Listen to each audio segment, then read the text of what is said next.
नमस्कार किसान साथियों, मैं हूं मनीष जाखड़ और आप हैं मेरे साथ में आज ऐसे विषय पर चर्चा करने के लिए जो कि अभी का किसानों के लिए बहुत ही महत्वपूर्ण विषय है। साथियों, मेरी बीएससी एग्रीकल्चर एमपीयूटी उदयपुर से है और मेरी एमएससी प्लांट पैथोलॉजी यानी कि पादप रोग विभाग से अपनी राजमाता विजय सिंधिया कृषि विश्वविद्यालय ग्वालियर मध्य प्रदेश से है। साथियों, आज मैं आपको लहसुन के बारे में संपूर्ण जानकारी दूंगा। बेसल डोज, सीड ट्रीटमेंट कैसे करें, सोइल ट्रीटमेंट कैसे करें, खेत की तैयारी कैसे करें और लहसुन में सीड ट्रीटमेंट और सोइल ट्रीटमेंट का क्या महत्व है, बीज उपचार या मृदा उपचार का क्या महत्व है, ये मैं आपको संपूर्ण पूरी तरीके से और उदाहरण के साथ बताऊंगा। आप वीडियो के अंत तक मुझसे जुड़े रहें और वीडियो को पूरा देखें। साथियों, हम शुरू करते हैं फील्ड प्रिपरेशन से। साथियों, अगर लहसुन के खेत में आप लहसुन की बुआई कर रहे हो तो लहसुन के खेत को आप 2 से 3 बार गहरी जुताई करें और गहरी जुताई करने के बाद आप उसमें फर्टिलाइजर जो कि डीएपी 25 से 30 किलो या एमओपी 25 से 30 किलो और उसी के साथ एसएसपी सिंगल सुपर फॉस्फेट 2 से 3 बैग या अपन कह सकते हैं कि 100 से 150 किलो ये एप्लीकेशन पूरा मिक्स कर लें। और फिर मिक्स करने के बाद इसमें सल्फर 80% वाला 3 kg पर बीघे के हिसाब से आप उसमें मिक्स करें। और इसी के साथ अगर आप सोइल ट्रीटमेंट करते हैं, सोइल ट्रीटमेंट करना जरूरी है लहसुन में। और सोइल ट्रीटमेंट के साथ आप सोइल ट्रीटमेंट में आप मिला सकते हैं क्लोरोपाइरीफॉस साइनेथ्रीन का कॉम्बो आता है। क्लोरोपाइरीफॉस 50% वाला, साइनेथ्रीन 5% वाला और अपने उसी के साथ एक फंजीसाइड मिला है थाइफोनेट मिथाइल और थाइफोन, इन सबको मिक्स करके पूरा फर्टिलाइजर मिक्स करके आप फील्ड पर सोइल ट्रीटमेंट के लिए आप एप्लीकेशन कर दे 2 से 3 की गहरी जुताई के बाद। और गहरी जुताई के बाद आप जैसे एप्लीकेशन करोगे, एप्लीकेशन के बाद आपको वापस जुताई नहीं करनी है। इसका मुख्य कारण यह है, किसान लोग जानकारी के अभाव में फील्ड की वापस से जुताई करते हैं। इससे होता यह है कि लहसुन अपने शैलो रूटेड क्रॉप है, उसकी जो जड़ें होती है वो इतनी जमीन के अंदर तक नहीं धंसती है। तो अपन जो वापस फर्टिलाइजर का एप्लीकेशन करने के बाद वापस जो अपन जुताई करते हैं, उससे जो फर्टिलाइजर जो होता है वो लहसुन के जो फील्ड में होता है जो नीचे उतर जाता है ज़्यादा, जहाँ तक कि लहसुन की जड़ें पहुंच नहीं पाती है और फर्टिलाइजर को या अपन खाद को अच्छे से एब्जॉर्ब नहीं कर पाती है, अच्छे से अवशोषित नहीं कर पाती है। तो इसी के लिए अपन को 2 से 3 बार गहरी जुताई करने के बाद ही अपन को फर्टिलाइजर छांटना है। और जस्ट फर्टिलाइजर का एप्लीकेशन फील्ड में करके, बेसल डोज में करके फिर अपन को डायरेक्ट हेरोइंग करनी है उस पर। इससे क्या होगा कि फर्टिलाइजर का जो एप्लीकेशन अपन ने किया है, फर्टिलाइजर जो बिखरा हुआ रहेगा वो फील्ड के नीचे तक नहीं जाएगा और जड़ों में अच्छे से अवशोषित होगा। और इसी के साथ मैं आपको बताना चाहता हूँ कि अगर आप सोइल ट्रीटमेंट में अगर आप फंजीसाइड मिला रहे हो तो आप कतई उसमें माइक्रोराइजा का ट्रीटमेंट ना दे सोइल में, क्योंकि माइक्रोराइजा एक फंगस है और अपन सोइल ट्रीटमेंट में एक फंजीसाइड मिला रहे हैं। और उस फंजीसाइड से उसका क्या होगा कि माइक्रोराइजा का कोई मतलब ही नहीं निकलेगा, क्योंकि फंजीसाइड क्या करता है, फंगस को ही मारता है और माइक्रोराइजा अपना फंगस ही है। तो माइक्रोराइजा का भी सही समय मैं आपको बताता हूँ। जैसे अपन लहसुन की बुआई कर देते हैं तो उसके फर्स्ट पिलाई के जस्ट 20 से 21 दिन बाद जब लहसुन के पौधे निकलने लगते हैं या उनमें जड़ें बनने लगती है, जड़ें निकलने लगती है, तब आप माइक्रोराइजा का एप्लीकेशन 2.5 से 3 किलो पर बीघे के हिसाब से आप करें, वो सबसे बेस्ट रहेगा। और सोइल सीड ट्रीटमेंट में माइक्रोराइजा का यूज़ कैसे करना है वो भी मैं आपको बताऊंगा। ये मैंने आपको दी है बेसल डोज की जानकारी, उसी के साथ मैंने आपको सोइल ट्रीटमेंट भी बताया है। अब मैं आपको बताता हूँ कि लहसुन के फील्ड में सीड ट्रीटमेंट कैसे करें। सीड ट्रीटमेंट के साथियों, मेरी तरफ से मैं आपको सीड ट्रीटमेंट का एक अच्छा कॉम्बिनेशन बताने जा रहा हूँ। ये है सिजेंटा का वाइब्रेंस इंटीग्रल। लहसुन में काफ़ी ज़्यादा रिकमेंडेड है और काफ़ी ज़्यादा अच्छा रिजल्ट है इसका। और इसके अलावा भी आप अपने स्व विवेक से कुछ भी यूज़ कर सकते हैं और इसके अलावा आप बीएसएफ का जेलोरा भी यूज़ कर सकते हैं।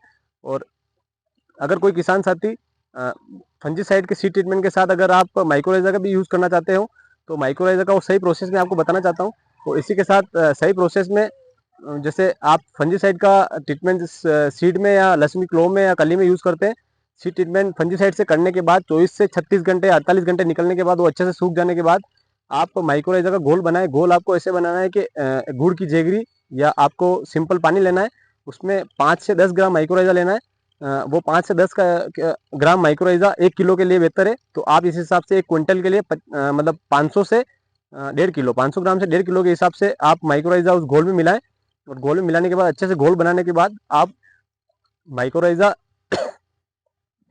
माइक्रोराइजा आप क्लो पे अच्छे से लेप करें, माइक्रोराइजा का अच्छे से सीड ट्रीटमेंट करें। और सीड ट्रीटमेंट माइक्रोराइजा से करने के बाद आप उस सीड को या लहसुन की कलियों को डायरेक्ट धूप में ना सुखाएं, क्योंकि सनलाइट या सूरज की रोशनी की वजह से माइक्रोराइजा एक फंगस है और वो इनएक्टिव हो जाता है। तो आप उसको छाँव में सुखाएं। छाँव में सुखाने के बाद अच्छे से सूखने के बाद ही आप उसको बीज के रूप में आप प्रयोग करें और लहसुन की सोइंग में आप यूज़ करें, लहसुन की बुआई में आप यूज़ करें। साथियों, अब एक बार और मैं आपको बताना चाहता हूँ कि आपको सीड ट्रीटमेंट कैसे करना है। आप अच्छे से सुने। फर्स्ट फंजीसाइड लेना है अपन को, कोई सा भी लो आप अपने सर्वे के हिसाब से, और मेरे हिसाब से ये सिजेंटा का वाइब्रेंस इंटीग्रल बेस्ट है। और इसके अलावा आप बीएसएफ का जेलोर भी ले सकते हैं।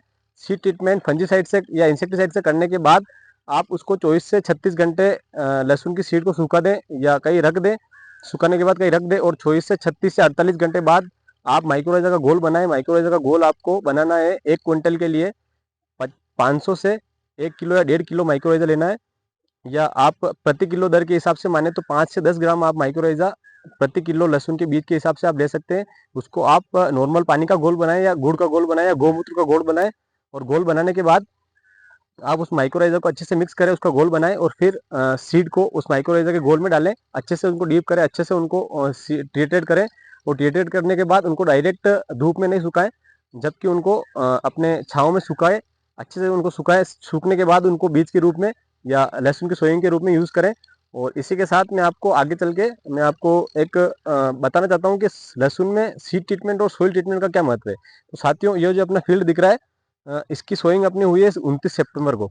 29 सितंबर को जैसी सोइंग करने के बाद अपन ने इसको फर्स्ट पिलाई दे दी थी, और फर्स्ट पिलाई देने के जस्ट एक दिन बाद ही बारिश, घमासान बारिश हुई यहाँ पर। और बारिश होने की वजह से ये जो फील्ड आपको दिख रहा है, ये पूरा एक तालाब के रूप में बदल गया, और इसके ऊपर पूरा पानी पानी दिख रहा था। और पानी लगभग 15 से 18 घंटे इस फील्ड पे पानी बह के निकला है। तो वाटर स्टेगनेशन कंडीशन जो आपको बताऊं, पानी का स्थिर रहना, एक ही जगह पानी का स्थिर रहना 15 से 18 घंटे तक स्थिर रहा है, एक ही जगह पानी का स्थिर। और इसी वजह से सीड को ऑक्सीजन भी नहीं मिली थी, और जो नमी रही और जो पानी भराव के वजह से जो फंगस लगता है या जो इंसेक्ट लगते हैं, तो वो काफ़ी कम लगे और लहसुन काफ़ी कम गया। आप इसमें देख सकते हो कई 1 से 2% कलियां जो है वो गई होंगी, बाकी अपना पूरा लहसुन उग चुका है। और इसका कारण ये रहा है कि अपना सोइल ट्रीटमेंट और सीड ट्रीटमेंट काफ़ी ज़्यादा मजबूत था। अगर ये सोइल ट्रीटमेंट और सीड ट्रीटमेंट नहीं होता तो इसमें आपको 50% नुकसान देखने को मिलता।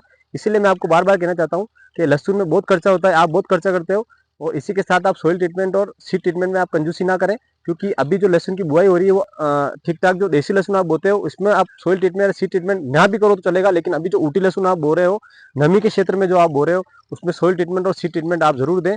इसी के साथ धन्यवाद। वीडियो अच्छा लगा हो तो आप लाइक करें, सब्सक्राइब करें और शेयर करें आगे, और जुड़े रहें हमसे। धन्यवाद।